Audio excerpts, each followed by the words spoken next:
मेरी wife hospital के bed पर लेटकर फेक डेथ का नाटक कर रही थी। मैं सीधा उस पर झपटा और उसे 2 जोरदार थप्पड़ मार दिए। फिर ऑर्गन डोनेशन डिपार्टमेंट को भी बुला लिया। सोचा कि एकदम दिल निकाल कर प्यार दिखाता हूँ। पिछले जन्म में मैं सिर्फ दुख में डूब गया था। मैंने वाइफ की बेस्ट फ्रेंड द्वारा दिया गया पानी पी लिया और फिर 3 दिन 2 रात तक बेहोश रहा। जब मैं फिर से जागा तब तक वाइफ की बॉडी जलाकर राख बनाई जा चुकी थी। मैं अभी दुख भी नहीं मना पाया था कि डेट कलेक्टर्स घर पर आ गए। तब मुझे पता लगा कि मरने से पहले वाइफ करोड़ों का कर्ज छोड़ गई थी। उन्होंने सिर्फ मेरी दोनों किडनी नहीं निकाली बल्कि मुझसे रोज 24 घंटे काम करवाया ताकि मैं उनका कर्ज चुका सकूं। सिर्फ 10 साल में मैं 80 साल के बूढ़े जैसा लगने लगा था। और तभी 10 साल पहले मर चुकी वाइफ अपने लवर को गले लगाकर लग्जरी कार में मेरे सामने से गुजरी। उसने हंसते हुए 100 यूएन मेरी तरफ फेंकर कहा कि ये मेरी मेहनत का इनाम है। मुझसे सांस तक नहीं ली गई और मैं वहीं मर गया। फिर जब मैंने आंखें खोली मैं उस दिन वापस लौट आया जब वाइफ को हार्ट अटैक आया था। सामने सफेद कपड़े से ढकी वाइफ को देखकर मैं मन ही मन हंसा। अगर तुम मरना चाहती हो तो मैं तुम्हारी इच्छा पूरी कर दूंगा। वाइफ की बेस्ट फ्रेंड वांग मनयून लगातार मुझे पानी पीने के लिए कह रही थी। मैं होश में आकर उसे देखने लगा। पिछले जन्म में मैं यही पानी पीकर बेहोश हुआ था। मुझे लगभग 100% यकीन था कि इस पानी में कुछ मिलाया गया है ताकि मैं लियू रुयान की फेक क्रिमेशन मिस कर दूं। मैंने ग्लास नीचे रख दिया और वांग मनयून की रोकने की परवाह किए बिना लियू रुयान के बेड तक गया। मैंने चादर हटाई। लियू रुयान का चेहरा लाल था और उसकी सांसें भी नॉर्मल लग रही थीं। पिछले जन्म में मैं इतना दुखी और बेवकूफ था कि मुझे ये सब दिखाई ही नहीं दिया। मैंने हाथ उठाया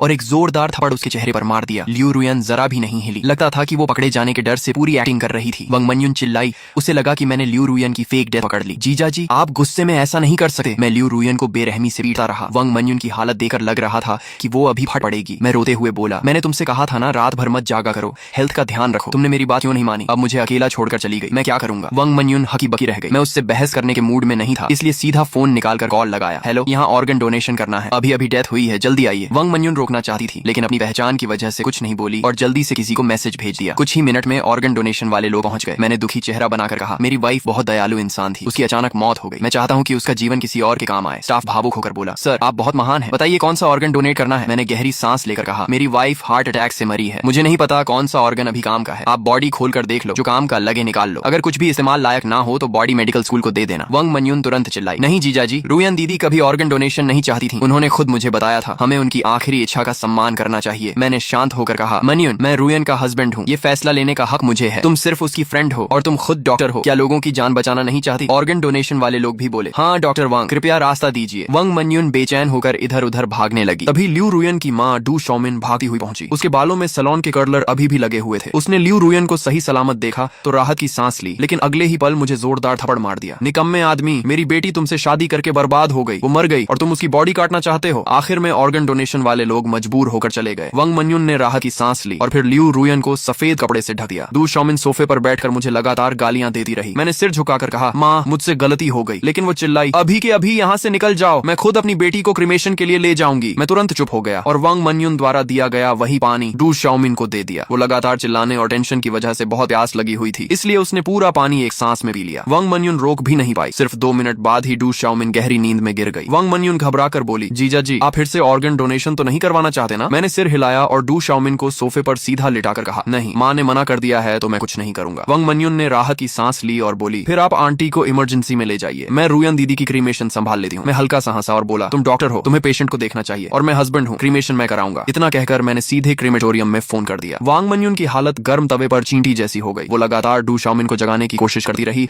लेकिन वो बिल्कुल नहीं उठी। आखिर क्रीमेटोरियम वाले आए और लियू रुयान को स्ट्रेचर पर ले गए। तभी वांग मनयून आखिर टूट गई और मेरा हाथ पकड़कर बोली, जीजा जी, मुझे लगा अभी रुयान दीदी हिली थी, शायद उन्हें बचाया जा सकता है। मैंने डेथ सर्टिफिकेट उसके चेहरे पर फेंकते हुए कहा, अगर वो सच में जिंदा निकली तो हॉस्पिटल पर मर्डर का केस बनेगा और तुम भी बच नहीं पाओगी। वांग मनयून चुप हो गई। मैं हंसते हुए क्रीमेटोरियम की गाड़ी में बैठ गया। रास्ते में मैंने स्ट्रेचर पर पड़ी लियू रुयान को देखा और पाया कि उसकी उंगलियां हल्की हिल रही थी। शायद एनेस्थीसिया का असर खत्म हो रहा था और उसे एहसास हो चुका था कि सच में उसका क्रीमेशन होने वाला है। मैंने ड्राइवर से कहा, भैया जल्दी चलाओ, मेरी सास मेरी वाइफ की बॉडी छीनना चाहती है, लेकिन मैं चाहता हूँ कि वो पूरी बॉडी के साथ जाए। ड्राइवर ने एक्सेलरेटर पूरी ताकत से दबा दिया। रास्ते में मुझे पिछले जन्म की याद आने लगी। 10 साल बाद जब मैंने लियू रुयान को सड़क पर देखा था, वो पहले जैसी जवान और खूबसूरत दिख रही थी। मैं उसे पहचानने के लिए उसके सामने भागा था। उसने काफी देर बाद मुझे पहचान कर हंसते हुए कहा था, सिर्फ 10 साल में तुम मेरे दादा से भी बूढ़े लगने लगे। मैंने कांपती आवाज में पूछा था, तुम मरी नहीं थी? वो हंसकर बोली, मैंने तुमसे छुटकारा पाने के लिए फेक डेथ की थी। तब मुझे सब समझ आ गया था। अगर वो डिवोर्स लेती तो उसे अपनी आधी प्रॉपर्टी मुझे देनी पड़ती और चीटिंग का बदनाम टैग भी लगा, लेकिन फेक डेथ करके उसने सारा कर्ज मेरे सिर डाल दिया और खुद नई पहचान के साथ अपने लवर जी बोदा के साथ रहने लगी। फिर वो हंसते हुए बोली थी, असल में हॉस्पिटल में मैं तुम्हारी सारी बातें सुन सकती थी, तुम्हारे रोने की आवाज आज तक नहीं भूली। तुम आदमी होकर हंस जैसी आवाज में रो रहे थे, बहुत मजेदार था। उसकी हंसी सुनते सुनते मैं सीने को पकड़कर गिर पड़ा था। जी बोदा बोला, जान, ये आदमी कहीं स्कैम तो नहीं कर रहा? चलो यहाँ से। और दोनों मुझे मरता छोड़कर चले गए थे। अब वर्तमान में मैं लियू रुयन के सीने पर झुककर उसकी हार्ट बीट सुनते हुए बोला, मुझे पता है तुम जिंदा हो, तुमने चीटिंग की, फेक डेथ की और मुझे कर्ज में डुबो दिया, लेकिन मैं तुमसे नफरत नहीं करता। तुम मरना चाहती हो ना, तो मैं तुम्हें जल्दी क्रीमेशन तक पहुंचा दूंगा। मुझे नहीं पता तुम्हें दर्द महसूस हो रहा है या नहीं, लेकिन मैं उम्मीद करता हूँ कि हो रहा हो, ताकि तुम जिंदा जलने का एहसास खुद कर सको। लियू रुयान की उंगलियां कांपने लगी और उसकी आंखों से आंसू बह निकले। मैंने उसके आंसू पहुंचते हुए कहा, अभी मत रो, फर्नेस में जाने के बाद और समय मिलेगा। मेरा फोन लगातार बज रहा था, कभी वांग मान्युन का कॉल आता तो कभी दू शाओमिन का, लेकिन मैंने एक भी कॉल रिसीव नहीं किया। आखिर इस वक्त मैं सिर्फ अपनी वाइफ को खो चुका एक दुखी हस्बैंड था, और ऐसे इंसान का किसी का फोन ना उठाना बिल्कुल नॉर्मल लगा है। ड्राइवर की तेज रफ्तार की वजह से आधे घंटे का रास्ता सिर्फ 20 मिनट में खत्म हो गया, लेकिन वहां पहुंचने के बाद पता चला कि क्रीमेशन ग्राउंड में आज बहुत भीड़ है और लियू रुयान की बारी आने में कम से कम 1 घंटा लगेगा। मैं तुरंत वहां के इंचार्ज के पास गया और रोने का नाटक करते हुए बोला, मेरी वाइफ की अचानक हार्ट अटैक से डेथ हो गई और ये खबर सुनकर मेरी सास भी हॉस्पिटल में एडमिट हो गई है। मुझे जल्दी वापस जाना है, प्लीज मेरी वाइफ का क्रीमेशन पहले करवा दीजिए। मैं अपनी सास को भी खोना नहीं चाहता। वह आदमी शायद पहली बार किसी को क्रीमेशन के लिए लाइन तोड़ते देख रहा था। उसने कहा, मैं आपकी सिचुएशन समझ सका हूँ, लेकिन बाकी लोग भी काफी देर से वेट कर रहे हैं, इसलिए सीधे आपको आगे भेजना मुश्किल है। इतना कहकर उसने धीरे से अपना हाथ आगे बढ़ाया जैसे वह रिश्वत मांग रहा हो। मुझे समझ आ गया था कि ये लोग पैसे मांग रहे हैं। मैंने तुरंत फोन निकाला और उस आदमी को सीधे 2000 ट्रांसफर कर दिए। भाई प्लीज हेल्प कर दो, मैं एक ऑर्फन हूँ। मेरी वाइफ और मेरी मदर इन लॉ ने हमेशा मुझे अपनों से भी ज्यादा प्यार दिया है, मैं उन्हें दोबारा नहीं खो सका। मेरी बात सुनकर वो आदमी इमोशनल हो गया और उसने मदद कर दी। इस तरह लियू रुयान को लाइन तोड़कर सीधे अंदर भेज दिया गया और सिर्फ 10 मिनट के अंदर ही उसे क्रीमेशन फर्नेस की तरफ ले जाया गया। स्टाफ जैसे ही बटन दबाने वाला था, मैंने उसका हाथ रोक दिया। मैं नहीं चाहता था कि किसी और के हाथों उसका एंड हो, बदला मुझे खुद लेना था। मेरे जोर देने पर स्टाफ मान गया और बटन दबाने की परमिशन मुझे दे दी, लेकिन उसी वक्त गेट के बाहर से डू शाओमिंग और वांग मान्युन की घबराई हुई आवाज गूंज उठी, रुको, बॉडी को मत जलाना, प्लीज रुक जाओ, मेरी बेटी को बाहर निकालो। जीजा जी वेट करो, आंटी को रुयान दीदी से कुछ कहना है। लेकिन वांग मान्युन चिल्लाई, दूर हट, मैं अपनी बेटी को खुद जलाऊंगी। इतना सब होने के बाद भी दोनों फेक डेथ का ड्रामा कंटिन्यू करना चाहते थे। मैं जमीन पर घुटनों के बल गिर गया और दुखी होने का नाटक करते हुए बोला, माँ रुयान जा चुकी है, अब उसे शांति से जाने दीजिए। मैं उसका हस्बैंड हूँ, मैं कभी उसे छोड़कर नहीं जाऊंगा। हमारी बहस देकर आसपास लोग इकट्ठा होने लगे। क्रीमेटोरियम के वर्कर्स भी कंफ्यूज होकर एक दूसरे का चेहरा देखने लगे। एक वर्कर इरिटेट होकर बोला, यहाँ कोई ड्रामा चल रहा है क्या? ये क्रीमेटोरियम है, मजाक की जगह नहीं। इतना कहकर उसने बटन दबाने की कोशिश की, लेकिन वांग मान्युन और डू शाओमिन पागलों की तरह उस पर झपट पड़े। दोनों इतनी जोर से बटन की तरफ कूदे कि वर्कर डरकर साइड हट गया और अगले ही सेकंड दोनों सीधे बटन पर गिर पड़े। बूम! फर्नेस के अंदर भड़कती हुई आग ने पल भर में लियू रुयान को अपनी लपटों में निगल लिया। 2 तेज चीखें गूंजी और सब लोग शॉक में वांग मान्युन और डू शाओमिन को देखने लगे, लेकिन मेरी नजर सिर्फ फर्नेस के अंदर थी। लगता था एनेस्थीसिया का असर अब पूरी तरह खत्म हो चुका था। मुझे हल्का सा दिख रहा था कि लियू रुयान मुंह खोलकर मदद के लिए हाथ बढ़ा रही है, लेकिन बाहर का हंगामा इतना ज्यादा था कि किसी ने उस तरफ ध्यान ही नहीं दिया। 1 मिनट बाद जब सबने दोबारा फर्नेस की तरफ देखा तो क्रीमेटोरियम के स्टाफ धीरे धीरे हैरानी से बात करने लगे। मैंने पहली बार देखा है कि किसी का हाथ इतना ऊपर तक उठ रहा हो, बिल्कुल जिंदा इंसान जैसा लग रहा है। अच्छा हुआ दिन का टाइम है, वरना आधी रात में तो मुझे लगा कोई डेड बॉडी वापस जिंदा हो गई। मैंने आंखों से नकली आंसू पोंछे और मुश्किल से अपनी मुस्कान छुपाई, फिर दुखी चेहरा बनाकर बोला, मेरी वाइफ अपनी माँ से सबसे ज्यादा प्यार करती थी। शायद आंटी की आवाज सुनकर वो आखिरी बार उन्हें देखना चाहती होगी। उसके बाद मैंने फर्नेस की तरफ देखकर आंसू पोंछने का नाटक किया और धीरे से बोला, रुयान तुम आराम से जाओ, मैं माँ का ख्याल रखूंगा और बहुत जल्द तुम दोनों को दोबारा मिला दूंगा। वांग मान्युन जमीन पर गिरी हुई डू शाओमिन की बिल्कुल परवाह नहीं करती और लड़खड़ाते हुए मेरे पास दौड़ी। जैसे ही उसने भट्टी के अंदर का नजारा देखा, वो वहीं आधी पागल सी हो गई। वो पागलों की तरह क्रीमेशन बटन दबाने लगी और चिल्लाई, रुको रुको! कर्मचारियों ने पहली बार किसी फैमिली मेंबर को इतना हिस्टेरिकल देखा था, इसलिए तुरंत उसे पीछे खींच लिया। मैडम, हम समझते हैं कि आप दुखी हैं, लेकिन डेड इंसान वापस नहीं आते। आप लोग ऐसा करेंगे तो मरने वाले की सोल भी चैन से नहीं जाएगी। वांग मान्युन का चेहरा इतना सफेद पड़ चुका था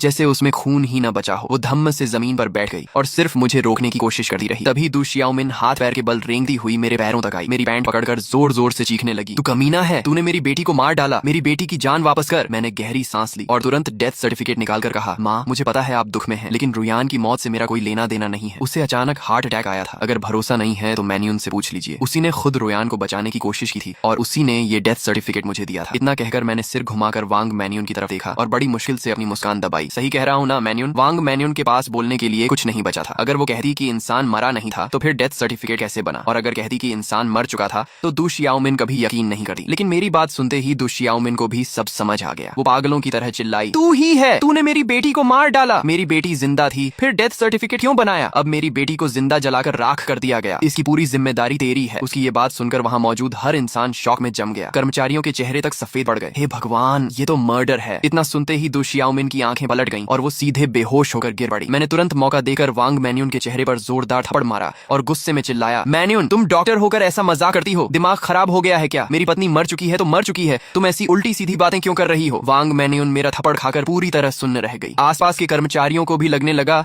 कि शायद वो दुख में पागलों जैसी बातें बातें कर रही है, इसलिए सब अपने अपने काम में वापस लग गए। जब तक लियू रुयान पूरी तरह राख बन चुकी थी, मैं गुस्से और दुख का नाटक करते हुए उसकी अस्थियां लेकर क्रीमेटोरियम से बाहर निकल आया। जाते जाते भी मैंने वांग मैनयून से कहा, तुमने बेवजह माँ को इतना डरा दिया कि वो बेहोश हो गई। अब उन्हें हॉस्पिटल ले जाने की जिम्मेदारी तुम्हारी है। ऐसा नहीं था कि मैं वहाँ रुकर तमाशा नहीं देखना चाहता था, लेकिन मेरे पास इससे भी ज्यादा जरूरी काम थे। घर लौटे ही मैंने लियू रुयान की राख को ड्राइंग रूम में सबसे दिखने वाली जगह पर रख दिया और तुरंत लॉयर से कांटेक्ट किया। फिर मैंने उसकी कंपनी, प्रॉपर्टी और इनहेरिटेंस अपने नाम करवाने की तैयारी शुरू कर दी। पिछले जन्म में मैं दुख में इतना डूब गया था कि जब तक मुझे होश आया, कंपनी मेरे हाथ से जा चुकी थी। अगर इस बार भी मैंने जल्दी कुछ नहीं किया तो जैसे ही दु शियाओमिन होश में आएगी, वो सब कुछ हथियाने की कोशिश करेगी। लॉयर चेन, रुयान की मौत अचानक हुई है, लेकिन उसने जिंदा रहते फैमिली ट्रस्ट और ओवरसीज अकाउंट्स के बारे में कुछ बातें बताई थी। मैं चाहता हूँ कि आप अपने सारे कॉन्टेक्ट्स इस्तेमाल करके 48 घंटों के अंदर उसकी असली ट्रांजैक्शन हिस्ट्री निकालें। फोन के दूसरी तरफ चेन जियानजांग थोड़ा हिचकिचाया। मिस्टर लिन, पब्लिक रिकॉर्ड्स के हिसाब से मिस लियू के नाम पर सिर्फ कुछ प्रॉपर्टीज और एक ऑलमोस्ट बैंकरप्ट कंसल्टिंग कंपनी है और साथ में करोड़ों का डेट भी। मैंने ठंडी आवाज में कहा, लॉयर चेन, लियू रुयान इतनी चालाक औरत थी कि वो डिवोर्स लेने के बजाय फेक डेथ करना ज्यादा सही समझी। इसका मतलब साफ है कि वो जिन एसेट्स को बचाना चाहती थी, उनकी कीमत उन डेट्स से कहीं ज्यादा है। सब कुछ पता लगाइए, आपकी फीस 3 गुना कर दूंगा। कहते हैं ना, ज्यादा रिवॉर्ड मिलने पर लोग जान लगा देते हैं। अगले ही दिन दोपहर में मुझे लॉयर चेन की एनक्रिप्टेड मेल मिल गई। जैसा मैंने सोचा था, बिल्कुल वैसा ही निकला। लियू रुयान अपनी तथाकथित मेडिकल कंसल्टिंग कंपनी के जरिए लंबे समय से मनी लॉन्ड्रिंग और एसेट्स ट्रांसफर कर रही थी। उसने वांग मैन्यून के डॉक्टर बैकग्राउंड का इस्तेमाल करके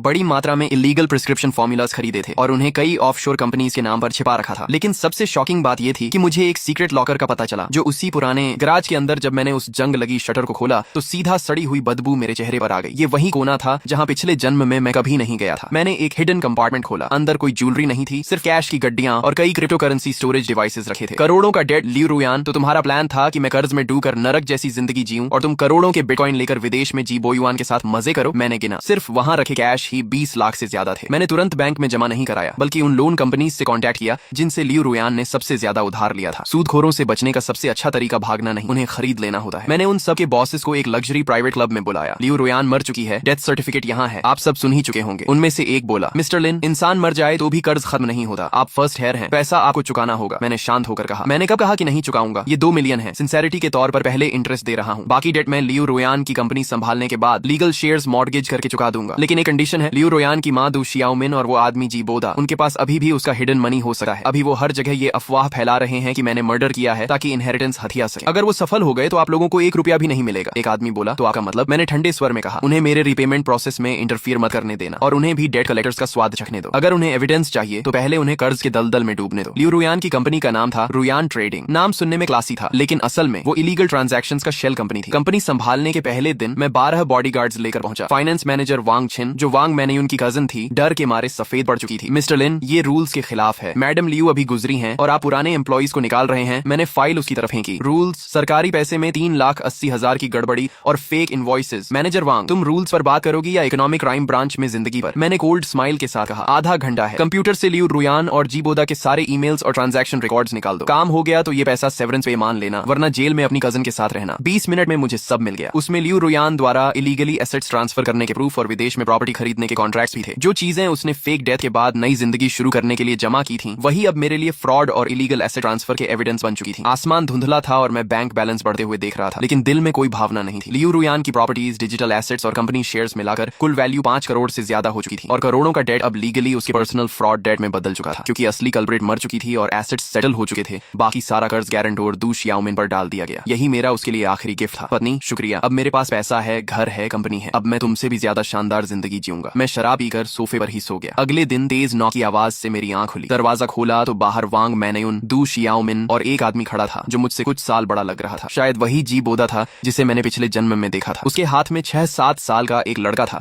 जिसकी शक्ल लियू रुयान से मिलती थी। तो ये उनका इलेजिटिमेट सन था। इसी वजह से शादी के बाद वो कभी बचा नहीं चाहती थी। तीनों की आंखों के नीचे काले घेरे थे और पीछे कुछ पुलिस ऑफिसर्स खड़े थे। दु शियाओमिन चिल्लाई, ऑफिसर, यही आदमी है जिसने मेरी बेटी को जिंदा जला दिया। इसे पकड़ो और इसे भी फर्नेस में झोंक दो। मुझे पहले से अंदाजा था कि ये ड्रामा होगा, बस इतना जल्दी होगा ये नहीं सोचा था। मैंने हेल्पलेस बनते हुए लंबी सांस ली और डेथ सर्टिफिकेट निकालकर बोला, ऑफिसर, ये मेरी पत्नी का डेथ सर्टिफिकेट है। मेरी सास उसकी मौत सह नहीं पा रही है, शायद मेंटली अनस्टेबल हो गई है। फिर मैंने दुखी चेहरा बनाकर कहा, मेरी और मेरी पत्नी की शादी को 3 साल हुए थे। हम एक दूसरे से बहुत प्यार करते थे। मैं नहीं चाहता था कि उसकी बॉडी सड़ जाए, इसलिए मैंने तुरंत क्रीमेशन करा दिया। क्या इसमें मेरी गलती है? दु शियाओमिन गुस्से से कांपते हुए बोली, बकवास, मेरी बेटी तुम जैसे निकम्मे आदमी से नफरत करती थी। अगर उस समय बोदा डिवोर्स ले सका तो रुयान तुमसे कभी शादी नहीं करती। तुमने जानबूझकर जल्दी क्रीमेशन करवाई ताकि उसकी कंपनी और इनहेरिटेंस हथिया सको। मैंने कंपनी वालों से कंफर्म किया है। मैंने आंखें आंखें लाल करते हुए कहा, माँ आप मुझे गाली दे सकती हैं, लेकिन हमारा प्यार सच था। अगर प्यार नहीं होता तो वो मुझे फर्स्ट हेयर क्यों बना दी? और आप लोग कह रहे हैं कि वो जिंदा थी, तो क्या इतना बड़ा हॉस्पिटल ये नहीं पहचान सकता कि कोई इंसान जिंदा है या मर चुका? मैन्यून ने खुद मुझे बताया था कि रुयान ब्रेन डेड थी और उसका दिल भी रुक चुका था। कौन जिंदा इंसान ऐसा होता है? दू शियाओमिन तुरंत वांग मैन्यून की तरफ देखने लगी, लेकिन वांग मैन्यून सिर्फ सिर झुकाकर खड़ी रही। अगर वो अब मान लेती कि डेथ सर्टिफिकेट फेक था तो सीधा क्रिमिनल केस बन जाता, इसलिए उसने चुप रहना ही बेहतर समझा और माहौल पूरी तरह डेडलॉक में बदल गया। शिबोदा ने धीरे से डू शियाओमिन का स्लीव पकड़ लिया। डू शियाओमिन चुप हो गई और गहरी सांस लेकर बोली, रुयन सच में मरी नहीं है, मैं रुयन का बॉयफ्रेंड हूँ। सालों पहले मिसअंडरस्टैंडिंग की वजह से हमारा ब्रेकअप हो गया था, फिर गुस्से में उसने तुमसे शादी कर ली। इस साल मेरा डिवोर्स हो गया तो मैं अपने बच्चे के साथ रुयन को ढूंढने आया। रुयन भी जानती थी कि वो आज भी मुझसे प्यार करती है, इसलिए वो फेक डेथ करके तुम्हें छोड़ना चाहती थी, लेकिन हमने कभी नहीं सोचा था कि तुम सच में उसका क्रीमेशन कर दोगे। लेकिन तुम रुयन को गलत मत समझना, उसने ये सब सिर्फ तुम्हें हर्ट न करने के लिए किया था। वो बहुत काइंड वुमन थी। अब रुयन नहीं रही तो हम बस चाहते हैं कि तुम इस बच्चे को एक्सेप्ट कर लो ताकि इसे इसका लीगल इनहेरिटेंस मिल सके। मैंने पानी का एक SIP लिया और फिर डू शियाओमिन की टोन कॉपी करते हुए कहा, तुम बकवास कर रही हो माँ। मुझे पता है तुम्हारी और रुयन की रिलेशनशिप कभी अच्छी नहीं थी। मरने से पहले रुयन ने अपनी विल में तुम्हारे लिए एक पैसा तक नहीं छोड़ा, इसलिए अब तुम पता नहीं कहां से एक बच्चा लेकर आई हो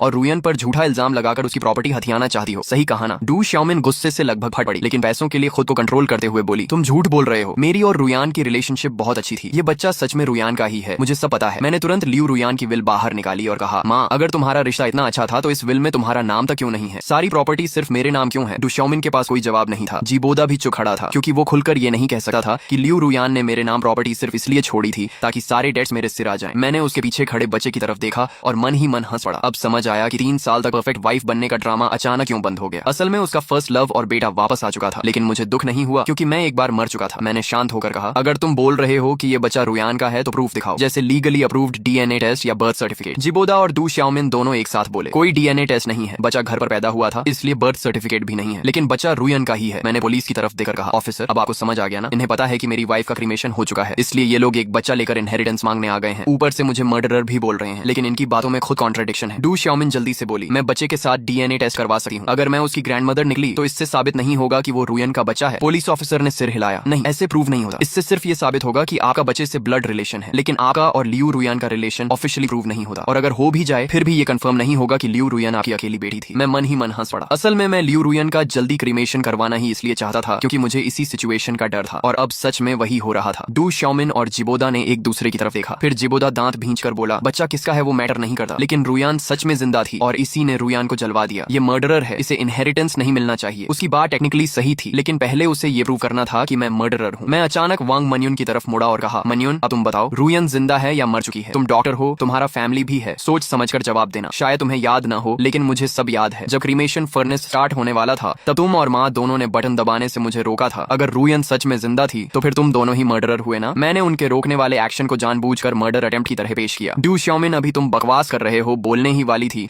कि तभी वांग मन्युन ने दांत भींचकर कहा, रुयन दीदी सच में मर चुकी है। मैंने राहत की सांस ली, लेकिन तभी जिबोदा ने अपना फोन उठा लिया और कहा, मुझे पहले से पता था कि तुम लोग झूठ बोलोगे, इसलिए मैं प्रूफ लेकर आया हूँ। उसने फोन में वीडियो चला दी। वीडियो में जिबोदा, लियू रुयान, वांग मन्युन और डू शियाओमिन चारों सोफा पर बैठकर फेक डेथ का प्लान डिस्कस कर रहे थे। फोन से लियू रुयान की आवाज आई, उस वक्त मैं एनेस्थीसिया ले लूंगी, फिर तुम किसी तरह मेरे हस्बैंड को बेहोश कर देना, उसके बाद उसे बोल देना कि मेरा क्रीमेशन हो चुका है, काम हो जाने के बाद मैं तुम्हें 10 लाख दूंगी। लेकिन वीडियो अधूरी थी, उसमें वो प्राइवेट डिस्कशन नहीं था जिसमें ये लोग मेरे ऊपर डेट्स डालने की प्लानिंग कर रहे थे। वांग मन्युन नीचे बैठ गई, उसे समझ ही नहीं आ रहा था कि खुद को कैसे बचाए। वह घबरा कर बोली, मुझे सच में कुछ नहीं पता था। ऐसा लगा जैसे जिबोदा ने राहत की सांस ली हो। उसने कहा, मैंने तुमसे झूठ नहीं बोला, सच में तुमने ही रुयान को मारा है, इसलिए तुम्हें जेल जाना चाहिए और उसकी सारी प्रॉपर्टी आंटी की होनी चाहिए। मैं शॉक होने का नाटक करते हुए चुप रहा। थोड़ा इमोशंस बनाने के बाद मैंने बेहद दुखी आवाज में कहा, ऑफिसर मैं रिपोर्ट दर्ज करवाना चाहता हूँ। इन तीनों ने जानबूझकर मेरी पत्नी की फेक डेथ प्लान की और मुझे कुछ नहीं बताया। उस समय मैं दुख में टूट चुका था, इसलिए मुझे समझ ही नहीं आया कि मेरी पत्नी सच में मरी नहीं थी। ये दोनों जानते थे कि मैं अपनी पत्नी के ऑर्गन्स डोनेट करने वाला हूँ और उसका क्रीमेशन करवाने वाला हूँ, लेकिन इन्होंने जानबूझकर मुझे सच नहीं बताया। इन लोगों ने ही जानबूझकर मुझे मेरी पत्नी का क्रीमेशन करवाने पर मजबूर किया ताकि बाद में ये लोग किसी बच्चे को लेकर आएं और प्रॉपर्टी हड़प सके। मेरी पत्नी मर चुकी थी, इसलिए मैंने नॉर्मल प्रोसीजर के हिसाब से उसका क्रीमेशन करवाया। क्या यह भी गलत है? जाहिर सी बात थी, इसमें मेरी कोई गलती नहीं थी। उन दोनों ने सोचा था कि सच जानकर मैं टूट जाऊंगा और उनके कंट्रोल में आ जाऊंगा, लेकिन मैं पहले ही एक बार मर चुका था। मैं अब पिछली जिंदगी वाला सीधा और बेवकूफ इंसान नहीं रहा था। जिस पल मेरी दोबारा आंख खुली थी उसी पल मैंने तय कर लिया था कि आगे का हर कदम कैसे उठाना है। मेरा गला तक बैठ चुका था। मैंने रोते हुए कहा, जब मैं ऑर्गन्स डोनेट करना चाहता था तब माँ आप भी वहाँ थी। जब आपने डोनेशन रिजेक्ट किया तब आपने मुझे सच क्यों नहीं बताया? अगर सिर्फ डिवोर्स चाहिए था तो क्या मैं मना कर देता? साफ है कि आप लोगों ने ही रुयान को बहकाया, उसे फेक डेथ के लिए तैयार किया और मुझे ऐसा इंसान बना दिया जिसने अपनी अपनी ही पत्नी को क्रीमेशन फर्नेस तक पहुंचा दिया। आप लोग कितने निर्दयी हैं, दुशाओमिन घबराकर बोली, क्योंकि रुयान ने कहा था कि तुम्हें हर हाल में यकीन दिलाना होगा, इसलिए मैं सिर्फ ऑर्गन डोनेशन रोक सकती थी, सच नहीं बता सकती थी। मैंने तुरंत कहा, तो फिर यह क्या है? जब मैं क्रीमेटोरियम जा रहा था तब तुम लोगों ने मुझे फोन किया था, इसका मतलब तुम्हें पता था कि मैं रुयान का क्रीमेशन करने जा रहा हूँ। उस समय मैं इतना दुखी था कि फोन नहीं उठा पाया, लेकिन तुम मैसेज तो भेज सकती थी। और जब हम क्रीमेटोरियम पहुंचे तब भी रुयान का क्रीमेशन शुरू नहीं हुआ था। फिर तुम लोगों ने सच क्यों नहीं बताया? उल्टा सबके सामने जानबूझकर फर्नेस का बटन दबा दिया। दुशाओमिन और वांग मानियुन पूरी तरह चुप हो गई, लेकिन मैं सच्चाई जानता था। उन्हें पूरा भरोसा था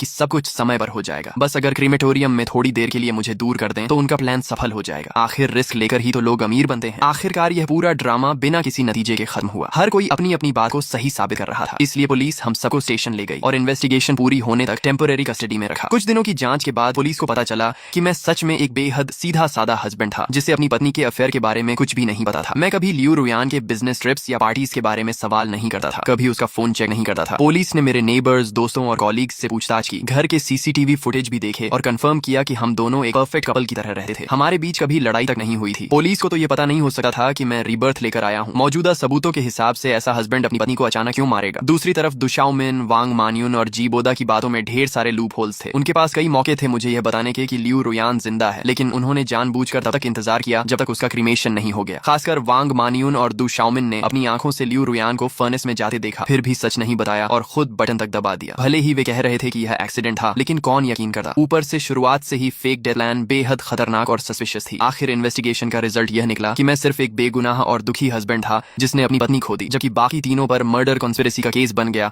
और उन्हें जेल भेज दिया गया बेल पर बाहर आने के बाद भी दुशाओमिन और जी बोदा माने नहीं। वे बार बार लोगों को मेरे पास ट्रबल करने भेजते रहे। पहले मैंने सोसाइटी मैनेजमेंट से कंप्लेंट की, फिर पुलिस से, लेकिन वे लोग जों की तरह पीछे पड़े रहे। आखिरकार मैंने लियू रुयान की प्रॉपर्टी से 100 बॉडीगार्ड्स हायर कर लिए और उन्हें साफ आदेश दिया, अगर कोई फिर ट्रबल करने आए तो इन दोनों को छोड़कर बाकी सबको इतना मारो कि हॉस्पिटल पहुंच जाएं। ज्यादा से ज्यादा कॉम्पेंसेशन ही तो देना पड़ेगा। इसके बाद दुशाओमिन और जी बोदा तो बच गए, लेकिन जिन लोगों को वे भड़का कर लाते थे उनकी हालत खराब हो गई। हॉस्पिटल का पूरा महीने का केपीआई उन्हीं लोगों से भर गया। आखिरकार कोई भी उनके लिए लड़ने को तैयार नहीं हुआ। दोनों बस गुस्से में मुझे घूरते रहते और मैं उनके सामने लग्जरी लाइफ एंजॉय करता। शैंपेन, एक्सपेंसिव कार्स, खूबसूरत लड़कियां। मैंने पिछली जिंदगी की हर कमी पूरी कर ली। ये सब देखकर दुशाओमिन और जी बोदा जल भुनकर पागल हो गए। आखिर 3 महीने बाद कोर्ट का फैसला आया। तीनों मर्डर कंस्पिरेसी में गिल्टी पाए गए और उन्हें उम्र कैद की सजा सुनाई गई। जब पुलिस अरेस्ट वारंट लेकर पहुंची तो दुशाओमिन ने वहीं सुसाइड ड्रामा शुरू कर दिया। वह बैल्कनी पर चढ़कर जंप करने की धमकी देने लगी। वह चिल्ला रही थी कि मैंने अपनी पत्नी को मारा है, मैं जानवर से भी बदतर हूँ, पुलिस कानून का गलत इस्तेमाल कर रही है। नीचे क्राउड बढ़ता जा रहा था। दुशाओमिन को लगा कि लोग उसकी साइड लेंगे। वह रो रोकर इमोशनल स्पीच देने लगी, लेकिन करीब 1 घंटे बाद नीचे से किसी ने चिल्लाकर कहा, कूदना है तो कूद, ड्रामा मत कर, हमारा टाइम वेस्ट मत कर। ये सुनते ही दुशाओमिन गुस्से से उछली, लेकिन उसका पैर फिसल गया और वह सीधे नीचे गिर गई। तो आखिरकार लालच, झूठ और फेक डेथ के इस खेल का अंत हो ही गया। जिसने दूसरों के लिए जाल बिछाया,